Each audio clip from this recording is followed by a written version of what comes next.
About 1 year ago, right around the time I began visiting brand new web series with night vision, all eyes were on the much anticipated follow-up to the God King of online horror projects, Marble Hornets.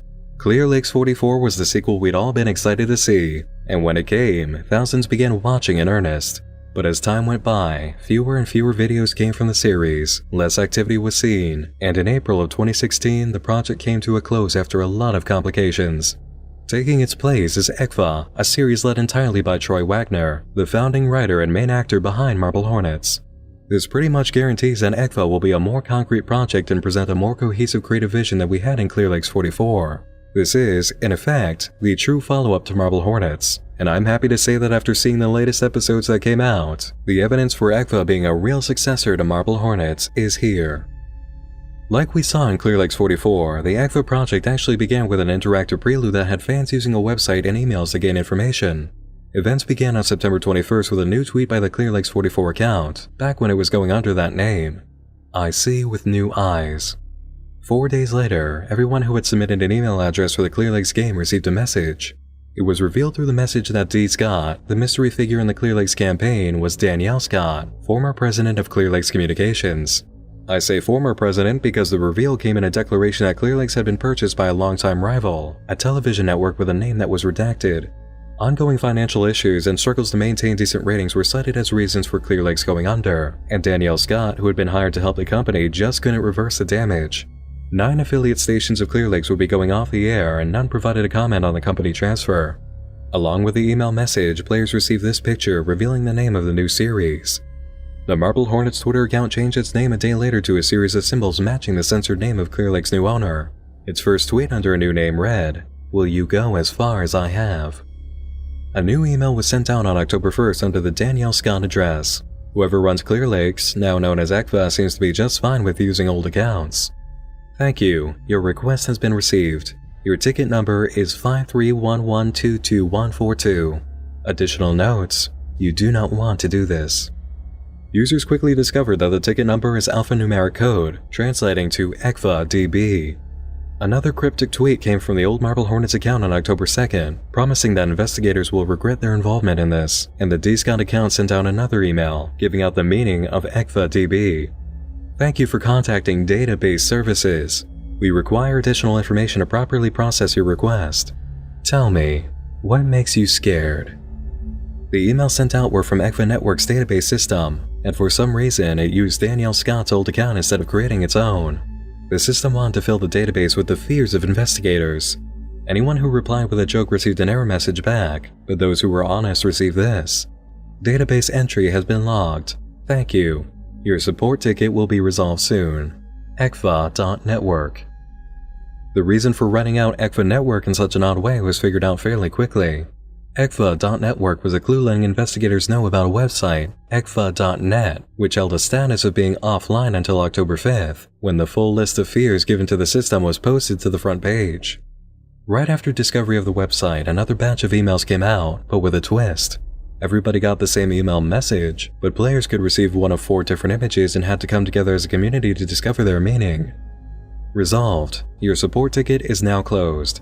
Thank you for using the ECKVA Network Database Support Service. Attached to this email is your support ticket history and ticket number, should you need to reopen the ticket at a later date. The images appeared as follows, each one a bit off-putting in its own way. Titles were written for them in binary code, providing the letters A, L, I, and S. The image of the name Alice led players to assume the binary code letters need to be used as a different spelling of the name. Typing in ECKVA.net/Alice revealed a new page containing a news report during this stage of the game.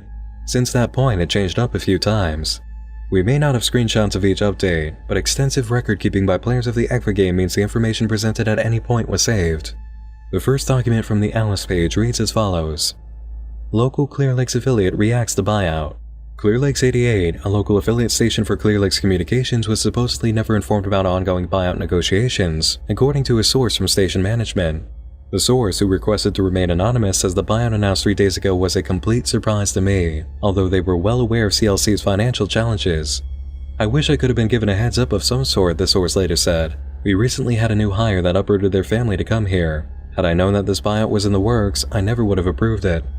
Clear Lakes 88 was the youngest station affiliate and has been in operation since 1999. So far, it is the only one of the 9 affiliates that has given a comment on the issue. An official statement has yet to be released. Another mysterious tweet comes from the ECKVA Twitter account, followed by a breakthrough. The poem image sent with the prior emails had a secret message for players using a technique found in the prior Clear Lakes 44 game. Counting the syllables in each line of the poem resulted in a code, 7,777. Adding that to the ECKVA.net address uncovered a new page, which had a reformatted version of the database of fears. And this is where I've really got to hand it to early investigators, because this was quite a puzzle. Each word in the reformatted database corresponded with a number. Each number was then turned into a letter. If the word it matched up with at first was capitalized, then the final letter had to be 2. The only number in the final output, 6, was found by counting up the repetitions of the word "and" in the reformatting between water and you. This kind of code cracking led to a YouTube channel URL, which revealed the ECKVA channel. If it sounds like a complicated process for getting a puzzle solved, you are absolutely right. Major credit goes to the user named Leah from the ECKVA fan community for cracking that open when it happened. Major credit in general goes to the fan community who were able to play the game as it happened in fact, because the timeline of events and documentation would not exist without them. Good work, everyone. Just wanted to say that before continuing. On October 13th, quite a bit happened all at once. The front page of the ECKVA.net site updated, expressing a diagnostic in progress for the database. Everything was fine except for section 452, which reported an error. That didn't stop the ECKVA network entirely though, as the broadcast status came online. The page marked 7777 updated with new information about Clear Lakes Communications, the previous network, which was named in a lawsuit alleging a hostile work environment and unlawful business practices. Fred Mendez, representing ex-Clear Lakes employee Jeremy Whalen, said, "My client has made it known that Clear Lakes Communications knowingly allowed its affiliate station Clear Lakes 44 to engage in unlawful behavior against its employees. I cannot go into further details at this time, but we believe we have a very strong case." At present time, no court date has been set. And finally, on this day, the first video arrived, making the name of the new series and its nature very clear. Instead of Clear Lakes, we now have ECKVA, another very mysterious television channel that urges you to stay inside and see what's important. An interesting and unexpected result comes from the end of the video, a page titled Notes, of which there currently aren't any. This indicates that we may not be seeing a strict uploading of broadcasts from the ECKVA network itself. On Twitter, we get maybe the most cryptic tweet yet from the ECKVA account. "Spin it around. Click, click, click, click, click. Lucky." It definitely seems like a reference to a Wheel of Fortune. You spin it, hear the clicking noises as the arrow strikes the pegs, and then, hopefully, you get lucky. But there's no telling what the tweet is referring to with a metaphor like this. Something we can make sense of is seeing that ECKVA is following a new Twitter account, S. Hawkins 1926, who just created their handle. A new video arrives on October 27th which expresses that ECKVA is hiring. They'll be hosting a career fair, the details of which get cut off before we can see them, but they're offering competitive pay, challenging work, health benefits, and in a quick flash of frames that you have to slow down to catch, the opportunity to do what's important. As you might already guess looking at this image, we're seeing something that most likely was inserted into the original broadcast and really shouldn't be there. We follow this up with a web address to apply to ECKVA, and at the end, we have a note. When was this? It's beginning to look much more like the uploads are coming from somebody studying the broadcast rather than ECKVA itself.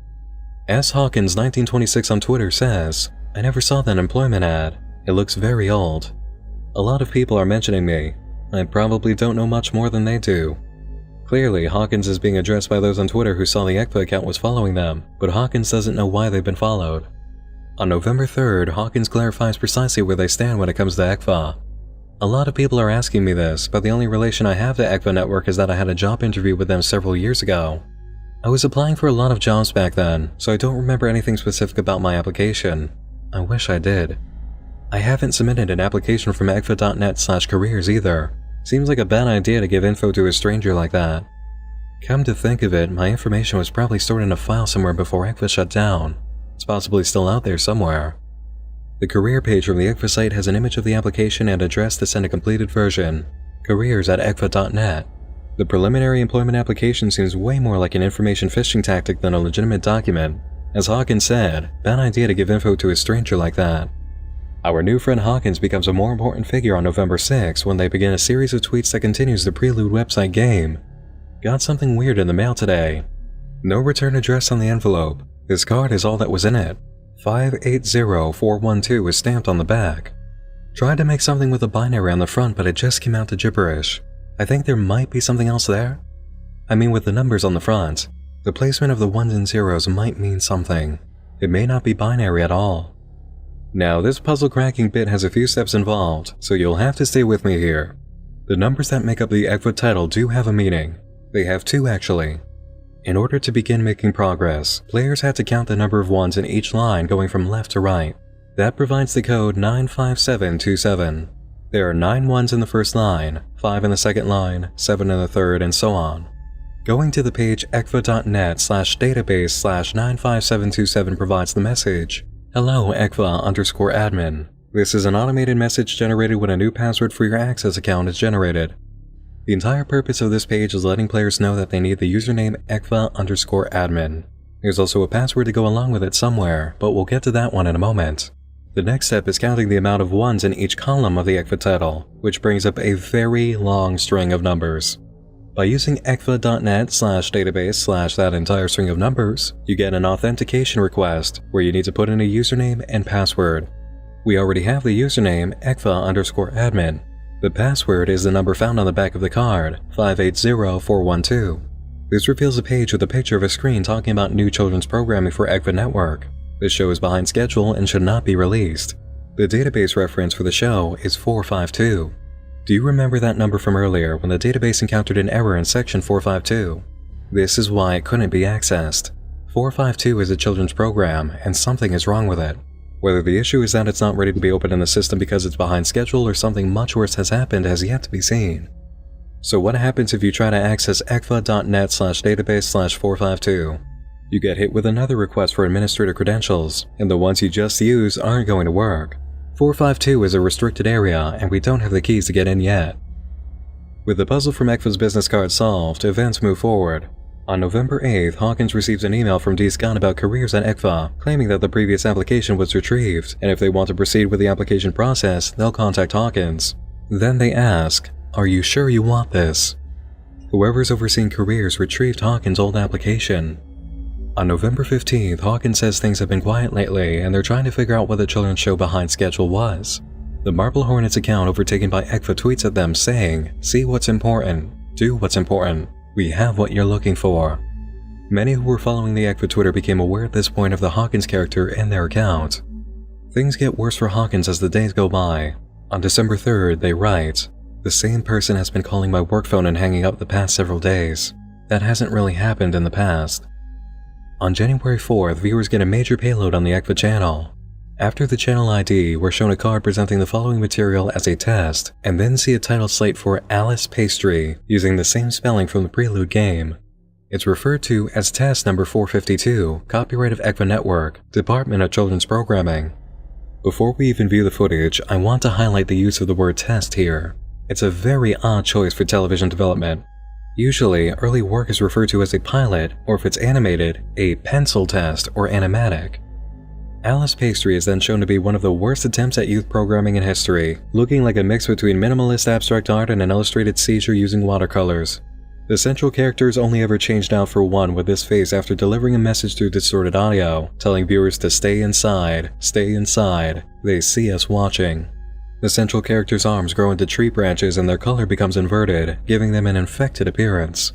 Test number 452 ends with a statement, "Why not start your new life today?" Notes at the end determine the nature of these uploads. They really are recordings of ECKVA broadcasts being studied by a viewer, and it appears to be Hawkins who tweets out video 3 a day later. They inform any viewers who are unaware that ECKVA was developing a kids show, and speculate that it might have been Alice Pastry. However, this footage seems way too crude to be what they were making. The statement, "Why not start your new life today?" also sounds familiar, but they can't explain why. On January 18th, Hawkins tweets, "Something very upsetting." A follower asks if they're okay, to which Hawkins replies, "No." We aren't told anything more about this, getting a new video very soon after. This one is pretty unique. After the network identification we're used to, we receive one that looks like a real channel's ID, featuring a more professional animated logo. Not even this can go well though, with a quick frame of a face appearing inside the square portion. It appears to be the same kind of face from the quick frames in the previous video, and we get another hidden shot of eyes opening in a sea of blue TV static. The video itself contains a commercial for a drug called Preaxin. We're not told what it's meant to treat, but are given the common list of extensive possible side effects, and see the tagline for the medication. Why not start your new life today? The same statement from the end of Alice Pastry. Hawkins writes in their notes that they interviewed for a job with ECKVA long ago when it was operating, which only further confirms that Hawkins is uploading the videos for a study and also lets us know why. ECKVA shouldn't be broadcasting anything right now. It's no longer in operation. Hawkins also mentions they were taking Preaxin around the time of their interview. On February 15th, another video arrives, bringing with it a much darker tone than Alice Pastry. We have a window. Just a window to a house with some bright light inside and a bit of distorted music playing. A face then appears in the top right corner, looking very far from friendly. The footage cuts away to black, followed by sudden frames of distortion, one of which has a message: prepare. Viewers are then treated to a program interruption with important information delivered through audio. Normal ECKVA service has been interrupted to bring you an important service announcement. There will be a knock at the door. Do not open it. Stay inside for day and watch TV. This is very important. This is very important. Keep looking at me. Keep looking at me. Keep. Hawkins informs us the internet connection at their house was interrupted before the broadcast completed, feeding us a bit more information about their method for capturing ECKVA footage. The internet failure caused the auto-upload they built to be cut short. They'll be driving out to the house to see what happened. On March 2nd, Hawkins updates us from the house over Twitter. Every time I come here, it seems something new is broken. Getting video on my phone while I'm here in case I find anything unexpected. 1 week later, we receive video 6, the first to feature anything outside of an ECKVA broadcast, and finally we get to understand just what the situation is and why Hawkins is involved. They inherited a house in the countryside years ago that's been left abandoned. While cleaning it out one day, they found that ECKVA network was broadcasting in the area, which was odd because that network apparently shouldn't have existed anymore. Hawkins set up a station monitor inside the house to catch any broadcasts that came through, instantly record them, and upload the video to a home computer. That's why the internet failure during the previous upload caused it to be cut short. Some faulty wiring is seen as the cause for recording interruption, but Hawkins fixes the issue, gets their setup going again, and leaves the house. They bring up that another broadcast had already been detected by the time they got home. As usual, the ECKVA ID we're used to is seen, followed by a system refreshing its receiver list, displayed in the same style seen through D. Scott's emails. One receiver of null is online, an exception has occurred in the system, and the station will now be running something titled Brightest Light. The next portion is pretty terrifying for anybody in Hawkins' position. A very creepy face asking if they regret leaving. This is not lost on Hawkins at all, who writes in their notes, "Was it waiting on me?" And as of my recording for this episode of Night Vision, that's all that's happened in the world of ECKVA. The true follow-up to Marble Hornets has finally arrived. And I do mean finally. A lot of viewers have asked me to cover ECKVA or say something about it after its premiere, and while I was fully aware of ECKVA and following along on my own time, I just wasn't ready to give this full clearance for Night Vision. One of the hardest parts about the whole situation with Clear Lakes was watching something that just didn't feel like a worthy companion to Marble Hornets. It was missing coherency and a human touch, putting way too much space between viewers and characters, and presenting itself with more mystery and style than substance and heart. Getting invested in something takes more than having a cool idea or creepy things in it. You need some form of communication and humanity, something that speaks to you instead of simply making you a fly on the wall that only gets more confused and annoyed as you keep seeing things you don't understand. ECKVA was, for a few episodes, making the same mistakes that put a bad taste in my mouth from Clear Lakes 44, but I can tell you with 100% honesty that while watching ECKVA 6, I finally felt like I had come home to the world of Marble Hornets. Finally, it felt like a sequel to the property I love. Watching Hawkins, this investigator character walking around this abandoned old house, explaining things quickly and to the point in white font over live action, getting wrapped up in this big mystery that we can actually understand by following along and hearing about from a human being. It felt right. It felt like coming home and seeing that somebody remodeled half the house and it's kind of new, but it's still the same house, just with an exciting new look and feeling that adds to the ones that you've already felt. ECKVA took a while. It took some time to make it very clear the channel was being maintained by a regular investigator character. It took a while to show there was an actual human touch involved. It took a while to give me a reason to be invested in this creepy mystery. But it made it. It happened. I'm in. The trepidation I felt as Clear Lakes 44 went on and started to fold on itself is no longer present. To be totally honest, Clear Lakes was very tough for me to cover as it went on, and I think a lot of viewers could tell I wasn't nearly as into it halfway through as I had been at the start. I kept holding out hope for things to work, but I wasn't feeling the magic, and it was too painful to come right out and say that. It wasn't a good series, but we all know now that there were a lot of very heavy issues behind the scenes hindering the results. ECKVA was taking its time to show off the magic as well, which is why I waited this long to say anything. But man, Video 6 really makes the grade, and everything that came before it feels better now.